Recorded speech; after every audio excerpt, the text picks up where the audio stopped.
রাজ্যে লাগু এসআইআর ৪ তারিখ থেকে রাজ্যে শুরু হতে চলেছে এসআইআর। তার আগেই দ্বিতীয় পর্বের ট্রেনিং চলছে বিএলওদের।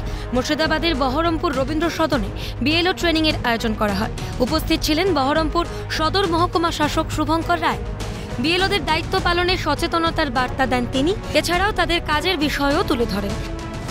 তিনি বলেন, কিছুজন বিএলও কাজ করতে ভয় পাচ্ছেন, সেই বিষয়টিও ঊর্ধ্বতন কর্তৃপক্ষকে জানানো হয়েছে।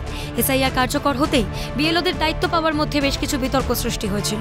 এসআইআর এর দায়িত্ব এবং স্কুল কিভাবে সামলাবেন তা নিয়েও উঠেছিল প্রশ্ন। সেক্ষেত্রে মহকুমা শাসক জানান, বিএলওর দায়িত্ব হলো স্বাভাবিক কাজের সঙ্গেই অতিরিক্ত ডিউটি, সেখানে স্কুলের কাজে ব্যাঘাত হওয়ার কথা নয়।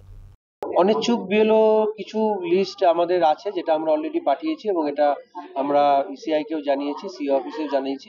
ওনারা এটাকে টেক আপ করবে। আমাদের ৪ তারিখ থেকে এনুমারেশন ফর্ম ডিস্ট্রিবিউশন শুরু হবে।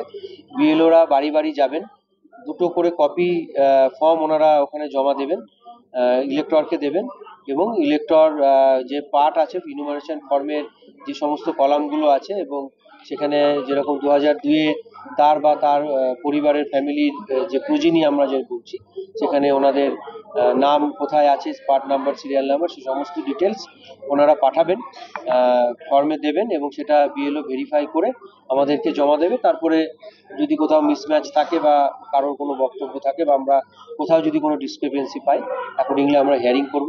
হিয়ারিং করে সেগুলোকে আমরা রিজলভ করব। মোট 3টি ধাপে এসআইআর এর কাজ হবে।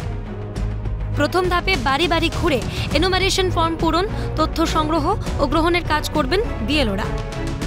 তারপরে তথ্য জোগাড় করে করা হবে গণনা।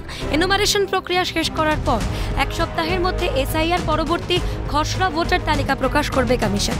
এরপরে শুরু হবে দ্বিতীয় ধাপের এসআইআর প্রক্রিয়ার কাজ।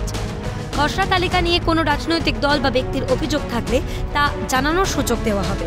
দ্বিতীয় দফার এসআইআর প্রক্রিয়ার ক্ষেত্রে ভোটারদের 1 মাসের সময়সীমা দেওয়া হবে। এরপর হবে শেষ পর্যায়ে বা তৃতীয় ধাপের এসআইআর এর কাজ। সমস্ত প্রক্রিয়া সম্পন্ন হওয়ার পরবর্তী 1 সপ্তাহের মধ্যে চূড়ান্ত ভোটার তালিকা প্রকাশ করবে নির্বাচন কমিশন। মুর্শিদাবাদ থেকে মৃন্ময় গোস্বামীর রিপোর্ট, ক্যালকাটা নিউজ।